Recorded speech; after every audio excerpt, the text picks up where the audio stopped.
Bon bah salut, salut. J'adore. Oh, putain, il me casse mes intros quoi. Ce qui est cool, c'est que toi, les autres, ils voient pas ce qui se passe avant. Non, oui. Bah ouais.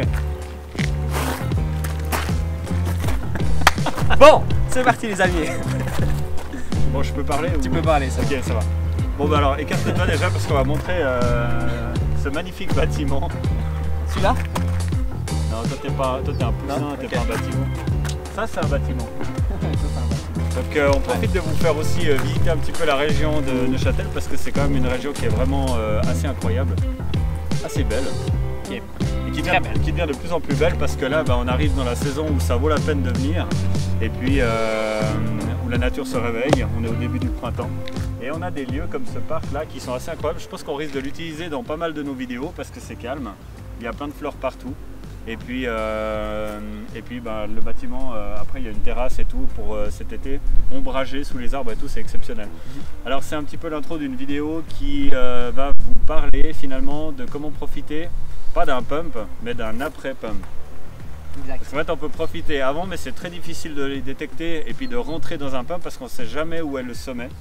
Et puis ça c'est un des grands problèmes quand les gens justement qui essaient de profiter pendant des pumps, s'ils n'ont pas détecté finalement la base, ils vont prendre énormément de risques pour quelques petits pourcents à la fin. Et puis surtout prendre un énorme risque, c'est de ne pas pouvoir vendre avant la chute. Alors l'idée c'est de trouver une technique pour pouvoir quand même en profiter, mais après coup, après le pump, on peut toujours profiter parce que le marché n'est pas mort, il y a toujours une petite évolution, etc. On va vous montrer comment on fait avec un Fibonacci retracement. C'est un outil justement qu'on trouve dans la plupart des plateformes qui font du screening justement de graphiques. Et puis on va vous montrer un petit peu comment ça se passe. Par exemple sur Bittrex, ça va nous donner aussi l'occasion de vous montrer la nouvelle interface qui est sympa avec 2-3 nouveaux aménagements. C'est pas tellement qu'elle est jolie, parce que je crois que toi tu l'aimes pas. Moi je suis pas encore hyper fan, mais c'est tout simplement des habitudes. Il faut tout simplement que je m'habitue de cette nouvelle plateforme de Bittrex et puis après ça va aller. C'était un peu comme mais quand tu es... Je pense qu'il y a beaucoup plus d'avantages que ce qu'il y avait avant. En tout cas, ça se voit qu'il y a beaucoup plus d'options, il y a beaucoup plus d'indicateurs comme étant qu'on peut également utiliser dans Fibonacci, si je ne me trompe pas, ou on peut pas. Non, il y a le Renko, je voulais dire, pardon. Ouais, voilà, il y a des machins. On peut en utiliser beaucoup plus, il y a beaucoup plus de chiffres également après la virgule. C'est plus simple à utiliser, ça c'est sûr, c'est juste maintenant une habitude et puis j'aime pas les changements en général. Mais surtout, il y a un truc qui me faisait péter les plombs, c'est que en fait, tu faisais tes réglages avec tes petits outils. Alors évidemment, nous on a l'habitude d'utiliser TradingView pour pouvoir, comme assistant finalement de screening parce que c'est un peu plus clair, etc. Après, on peut enregistrer sa config et tout ça. Et maintenant, en fait, ils ont réussi dans Bittrex. Je sais pas combien d'ingénieurs ils se sont mis là-dessus. Enfin, moi, ça me paraissait pas être un truc compliqué, mais encore une fois, je suis pas développeur, donc le fait que tu peux passer après finalement d'une paire à une autre et tu perds pas ton réglage. Exactement. Ils restent pour tous les mêmes. Exact. Alors donc après tu mets ta petite moving average, ton petit MACD, etc. Et après tu peux changer très facilement de paire, tomber dans le marché de l'autre paire et tu as tes outils qui restent. Et ça c'est vraiment cool. Exactement. Donc on va maintenant prendre l'ordinateur et puis on va aller regarder tout ça ensemble.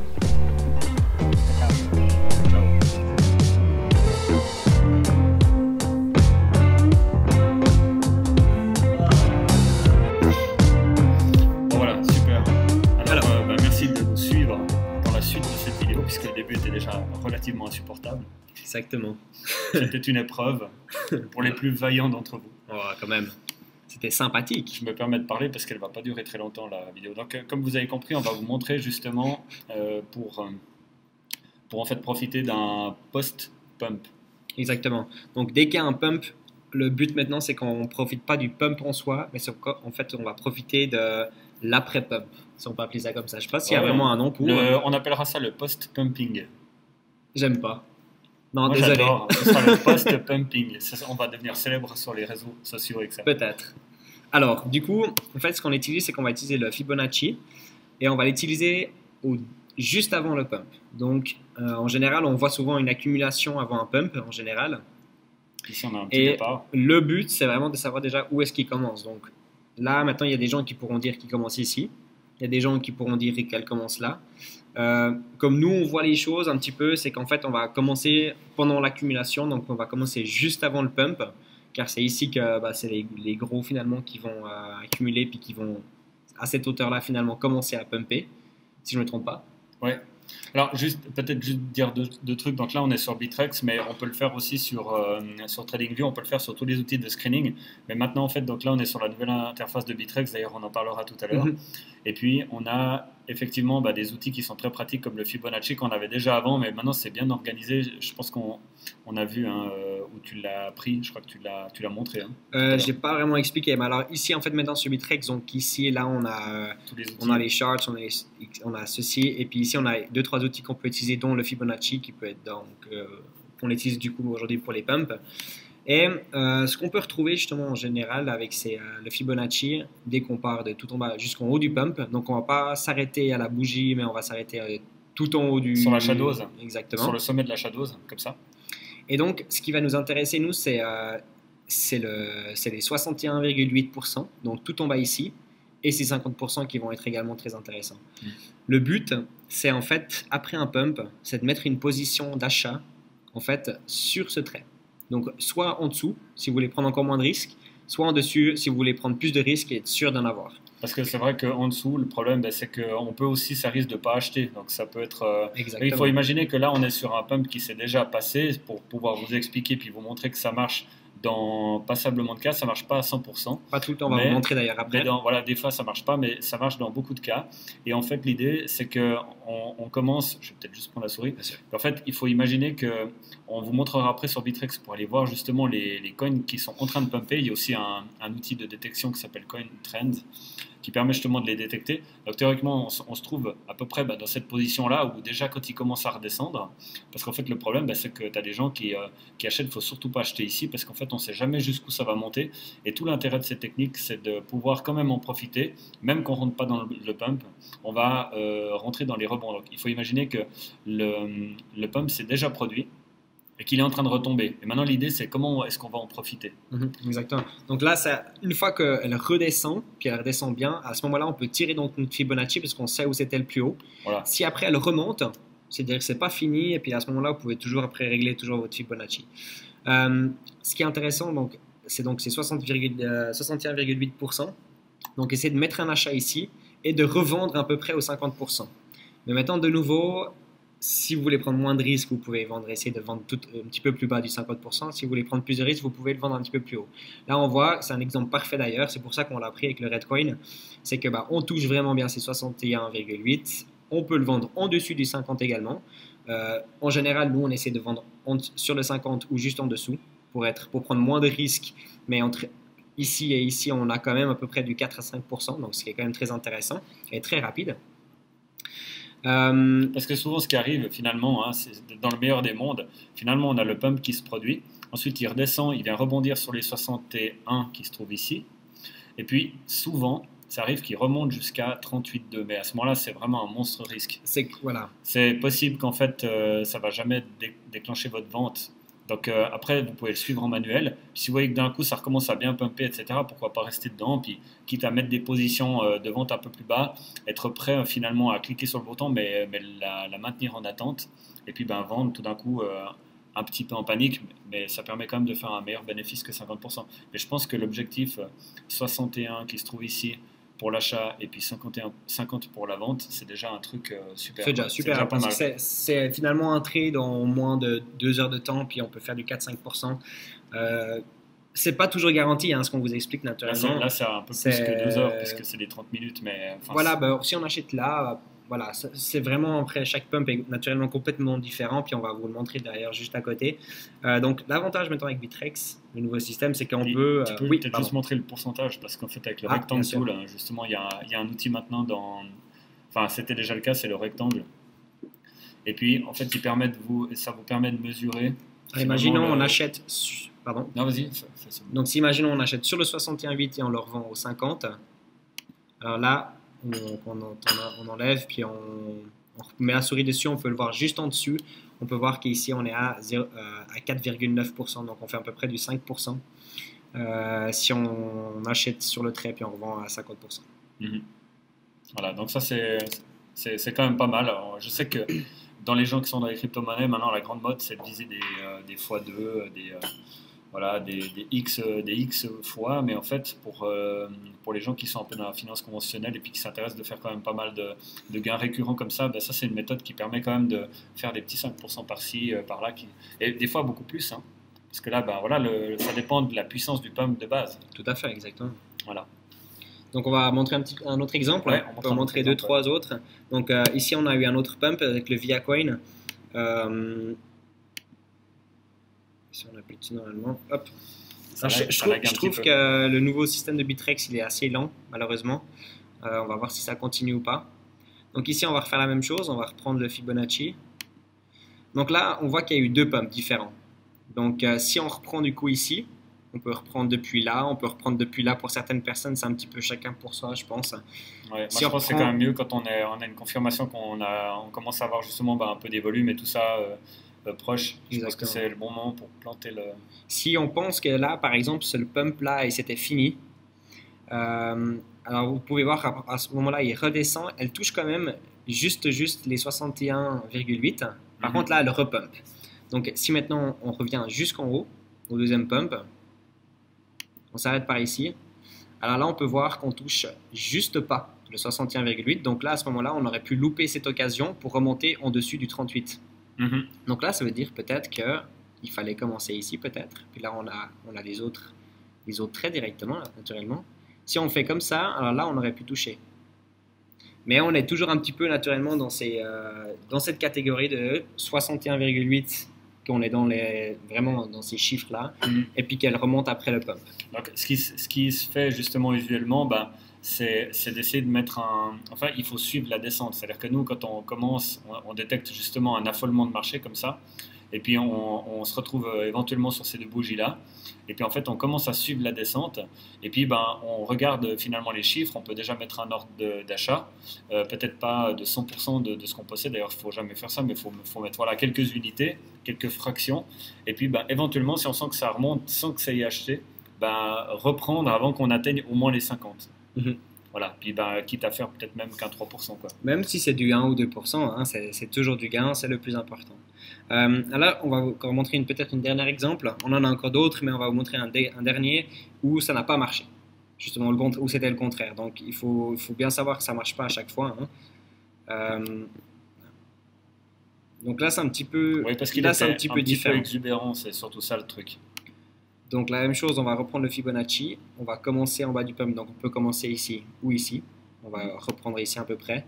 Si on vient tout en haut, on peut voir que si on aurait acheté au 61,8, en fait on serait tombé en bas de encore facile moins 15%. Par contre, plus tard, elle aurait été revendue quand même, mais c'est un cas qui est assez spécial parce qu'en fait là, après un gros pump, en fait on remonte dans un gros uptrend. Et donc c'est un cas spécial. Peut-être qu'il y a eu quelque chose sur le média, peut-être qu'il y a eu l'équipe de cette crypto de Golem qui ont fait quelque chose et donc du coup ce pump n'était pas un simple pump pour gagner de l'argent, mais également un pump pour posséder tout simplement des golems pour l'avenir parce qu'ils croient peut-être dans la crypto. C'est plusieurs choses différentes, je pense.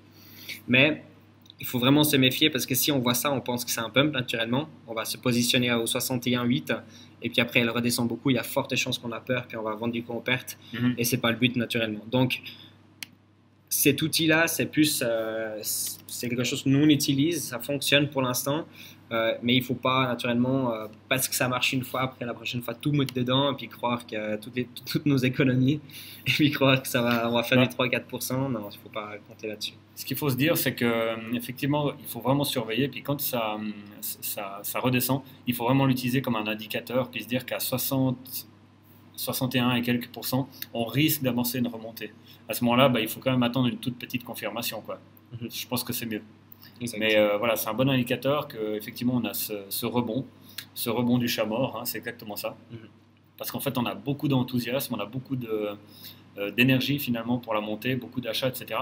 Et puis en fait, on a tout d'un coup une chute comme ça, et ça vient souvent retracer sur les 61 et quelques %. Maintenant, c'est clair que ça marche parce que des milliers de gens font la même chose. C'est-à-dire que tu as des milliers de... Ça marche toujours comme ça finalement. Il faut imaginer que ben, là, il y a un petit peu des ordinateurs, mais il y a aussi énormément de gens qui sont des traders amateurs ou professionnels ou éclairés simplement, qui vont utiliser le même outil et qui vont rentrer dans leur position au même moment. C'est ce qui fait que ben, finalement, on a un comportement qui se produit comme ça, qui est détectable, enfin prévisible. C'est-à-dire que tout le monde va faire la même chose. Une grande partie suffisamment, en tout cas, pour provoquer un comportement de marché. Et puis, bah, c'est justement une des opportunités qu'on essaie de vous exprimer ici, quoi. Alors après, on peut justement parler juste rapidement un petit peu des évolutions de Bittrex, que nous, on attendait justement, parce que ça, c'est vraiment au moins des trucs indispensables. Après, c'est vrai qu'au niveau design, on est un peu partagé. Franchement, disons que les nouveautés, ils peuvent les garder là, qui sont bien utiles, comme certains outils sur les charts, comme par exemple le Renko. On ne va pas vous le montrer maintenant, vous ferez vos essais un petit peu, mais je ne sais plus. Ah oui, voilà, il est plus bas, c'est ça. Voilà, le Renko, etc. Donc il y a des nouveautés qu'il n'y avait pas avant, qui étaient payantes sur certains systèmes d'affichage, comme par exemple le TradingView. Si on veut le Renko en dehors de la bougie d'une journée, je crois, eh ben on doit payer un abonnement pour ça, alors que maintenant il est disponible ici sur Bittrex. Pour le reste, ils peuvent revenir à l'interface d'avant. Moi, je trouve que c'était pas mal. C'est exactement. Mis à part les trucs, effectivement, on peut switcher maintenant d'une paire à une autre. Ça, c'est très pratique. Et de market, surtout aussi, on peut partir sur l'Ethereum et sur le USDT, qui est très simple à utiliser. Je trouve ça magnifique. Je trouve que c'est un petit peu long encore pour switcher. J'ai l'impression que ça prend quand même du temps. Ouais, quand on passe de l'un à l'autre, ça met quand même un peu de temps à loader. On voit qu'on a un loader, etc. Mais bon, c'est quand même de l'affichage graphique. Tout à fait. L'avantage aussi, c'est l'order book qui est juste en dessous maintenant, et donc pas qui était juste dans une autre page. Dans une autre page qu'il fallait cliquer justement. J'arrive même pas à aller en haut. Voilà, donc là on a l'order book directement sous le graphe, donc ça c'est super pratique. Alors un autre truc génial, c'est que si maintenant on met par exemple, on va rajouter un truc. Alors déjà, on pourrait balancer le truc là. Voilà. Donc là on a une moving average comme ça qu'on a rajouté tout à l'heure, et puis on va rajouter encore par exemple un RSI. Voilà, donc là le RSI il vient se poser juste dessous comme ça. Voilà, après ça nous divise en fait l'écran, puis on peut le monter, descendre. Ça c'était déjà le cas. Le seul truc qui était insupportable avec Bittrex par rapport à certains autres, c'est que maintenant si on passe dans une autre paire, comme ici, s'il veut bien. Ouais, c'est pas très rapide. Hein. Si, pour des gens comme nous, on aime bien switcher, on aime bien vendre aussi pour des centaines de milliers de francs. Voilà. Et donc. T'es con. Et tu devais pas dire, on avait. Je t'ai pas le droit briefé de pour ton dire. début que tu devais pas dire. Alors, ici, le RSI, justement, le graphique est resté. On vient de changer de paire et pourtant, le graphique est resté. Et ça, c'était très chiant avant. C'est-à-dire qu'en fait, on mettait nos petits paramètres, nos petits réglages, etc. Et en fait, ils disparaissaient d'une paire à l'autre. Donc, on devait chaque fois tout remettre manuellement. Alors, quand on en a un, c'est facile, mais quand on en a trois qu'on utilise régulièrement, avec certains qui sont sur le chart et puis d'autres qui sont dessous, c'est toujours très chiant. Chaque fois de tout les remettre, quoi. Surtout si on navigue entre 5-6 paires qu'on aime bien. Exact, ouais. Mais je pense qu'on va encore un petit peu zioter ce petit site de Bittrex de mieux en mieux. Puis peut-être faire une fois une vidéo de montrer tous les avantages finalement qu'ils ont fait. Et peut-être un condensé, faire une petite vidéo là-dessus pour ceux qui utilisent Bittrex. Voilà, aujourd'hui c'était pas vraiment le sujet, mais comme on était dessus pour vous montrer le truc, donc sachez que cette technique elle marche aussi avec un site comme TradingView. Ils ont des outils encore mieux, c'est encore plus full screen, etc. Mais n'empêche que pour ceux qui n'ont pas d'abonnement, ceux qui ne veulent pas forcément avoir un deuxième site supplémentaire pour pouvoir faire du chart, en fait, ils vont tout à fait pouvoir maintenant avoir les outils au moins critiques minimum pour pouvoir prendre des décisions d'achat directement sur Bittrex. Exactement. Bonjour. Ça va? Oui, très bien. Bonjour. Voilà. Alors voilà. Est-ce que tu as autre chose à dire? Non. Alors, je t'aime beaucoup, de plus en plus, quoi. Et puis, j'aime beaucoup notre chaîne. J'aime beaucoup les gens qui regardent notre chaîne et tout ça. C'est quoi? Moi, je vous aime. Elle nous aime. Et puis, on a... Voilà. C'est qui? D'autres personnes qui... Je sais pas. C'est qui ça? C'est qui ça? C'est Elvis. Ah, mais non, c'est... Elle fait la pause. Ok, bah super, bah merci beaucoup Ouais. de nous avoir supportés, surtout lui. Oh là là. Et puis, on vous donne rendez-vous dans une prochaine vidéo. À tout bientôt. Merci Vidéo beaucoup à tout le d'amour. monde. Ciao, ciao. Vidéo d'amour. Vidéo d'amour. Des vidéos d'amour. Des vidéos.